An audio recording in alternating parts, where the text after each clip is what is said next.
ایسا نہ ہو کہ آدمی دوسرے کے حقوق تلف کرنے والا ٹھہرے، اور یہ سب کچھ اللہ تعالیٰ کے فضل اور توفیق سے ملتا ہے، جس کے لیے دعا کی بڑی ضرورت ہے۔ یہاں تک حضرت اخنس نے بیان فرمایا تھا کہ آپ تشریف لے آئے۔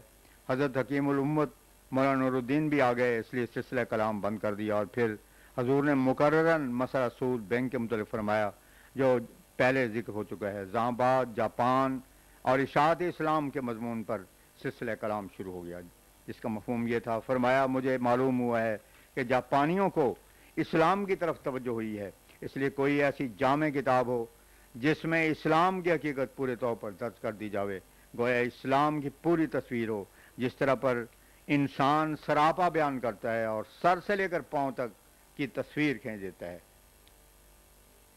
اسی طرح سے اس کتاب میں اسلام کی خوبیاں دکھائی جاویں، اس کی تعلیم کے سارے پہلوؤں پر بحث ہو اور اس کے ثمرات اور نتائج بھی دکھائے جاویں، اخلاقی حصہ الگ ہو اور ساتھ ساتھ دوسرے مذاہب کے ساتھ اس کا مقابلہ کیا جائے۔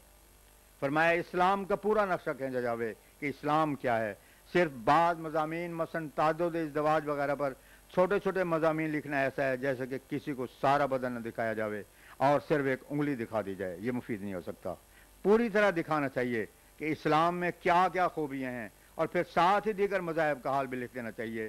وہ لوگ بالکل بے خبر ہیں کہ اسلام کیا شے ہے، تمام اصول، فروع اور اخلاقی حالات کا ذکر کرنا چاہیے۔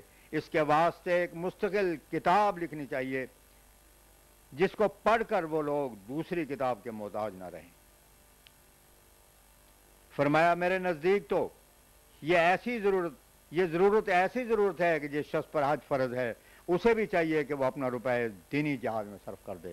ایک مرتبہ حضرت صلی اللہ علیہ وسلم کو 5 نمازیں اکٹھی پڑھنی پڑی تھیں، لیکن اب چونکہ تلوار کا جہاد نہیں بلکہ صرف قلم کا جہاد رہ گیا ہے، اس لیے اسی ذریعہ سے اس میں ہمت، وقت اور مال کو خرچ کرنا چاہیے۔ خوب سمجھ لو کہ اب مذہبی لڑائیوں کا زمانہ نہیں، اس لیے کہ حضرت صلی اللہ علیہ وسلم کے وقت میں جو لڑائیاں ہوتی تھیں اس کی وجہ یہ نہ تھی کہ وہ جبراً مسلمان بنانا چاہتے تھے، بلکہ لڑائیاں بھی دفاع کے طور پر تھیں۔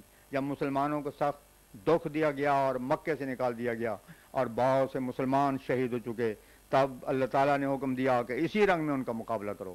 پس وہ حفاظت خود اختیاری کے رنگ میں لڑائیاں لڑنی پڑیں، مگر اب وہ زمانہ نہیں ہے، ہر طرح سے امن اور آزادی ہے۔ ہاں اسلام جو حملے ہوتے ہیں وہ قلم کے ذریعے ہوتے ہیں، اسلام پر جو حملے ہوتے ہیں وہ قلم کے ذریعے ہوتے ہیں، اس لیے ضروری ہے کہ قلم ہی کے ذریعہ ان کا جواب دیا جائے۔ اللہ تعالیٰ قرآن شریف میں ایک مقام پر فرماتا ہے کہ جس قسم کی تیاریاں تمہارے مخالف کرتے ہیں تم بھی ویسی تیاریاں کرو۔ اب کفار کی تیاریاں جو اسلام کے خلاف ہو رہی ہیں ان کو دیکھو وہ کس قسم کی ہیں۔ یہ نہیں کہ وہ فوجیں جمع کرتے ہیں، نہیں، بلکہ وہ طرح طرح کی کتابیں اور رسالے شائع کرتے ہیں۔ اس لیے ہمارا بھی فرض ہے کہ ہم بھی ان کے جواب میں قلم اٹھائیں اور رسالوں اور کتابوں کے ذریعے ان کے حملوں کو روک دیں۔ یہ نہیں ہو سکتا کہ بیماری کچھ اور علاج کچھ اور کیا جائے، اگر ایسا ہو تو اس کا نتیجہ ہمیشہ غیر مفید اور برا ہوگا۔ فرمایا پادری لوگ طرح طرح کے مکر و فریب کے ساتھ اسلام کے برخلاف کتابیں شائع کرتے ہیں اور غلط باتیں افطرا پردازی سے لکھتے ہیں۔ جب تک ان خبیث باتوں سے حضرت صلی اللہ علیہ وسلم کا پاک ہونا ثابت نہ کیا جائے، اسلام کی اشاعت کس طرح ہو سکتی ہے؟ بس ہم اس بات سے شرم نہیں کرتے کہ کوئی قبول کرے یا نہ کرے میرا مذہب جس پر خدا تعالیٰ نے مجھے قائم کیا ہے، اور جو قرآن شریف کا مفہوم ہے وہ یہ ہے کہ اپنے نفس، عیال، اطفال، دوست، عزیز کے واسطے اس سود کو مباح نہیں کر سکتے، بلکہ یہ پلید ہے اور اس کا استعمال حرام ہے۔ لیکن اس ذوف اسلام کے زمانے میں جبکہ دین مالی امداد کا سخت محتاج ہے، اسلام کی مدد ضرور کرنی چاہیے۔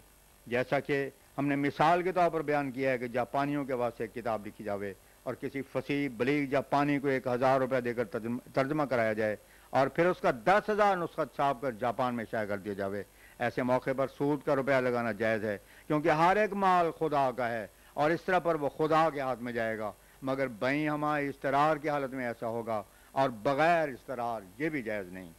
ایک دوست نے حضور کی خدمت میں عرض کی کہ اگر اس طرح سے ایک خاص امر کے واسطے سود کے روپے کمانے کی اجازت دی گئی ہو تو لوگوں میں اس کا رواج وسیع ہو کر عام قباحتیں پیدا ہو جائیں گی۔ حضرت اقدس نے فرمایا کہ بیجا عذر تراشنے کے واسطے تو بڑے ہیلے ہیں، باشری لا تقربوا الصلاۃ کے یہ معنی کر دیتے ہیں کہ نماز نہ پڑھو. ہمارا منشا صرف یہ ہے کہ اضطراری حالت میں جب خنزیر کھانے کی اجازت نفسانی ضرورتوں کے واسطے جائز ہے تو اسلام کی ہمدردی کے واسطے اگر انسان دین کو ہلاکت سے بچانے کے واسطے سود کے روپے کو خرچ کر لے تو کیا قباحت ہے. یہ اجازت مختص المقام اور مختص الزمان ہے. یہ اجازت مختص المقام اور مختص الزمان ہے.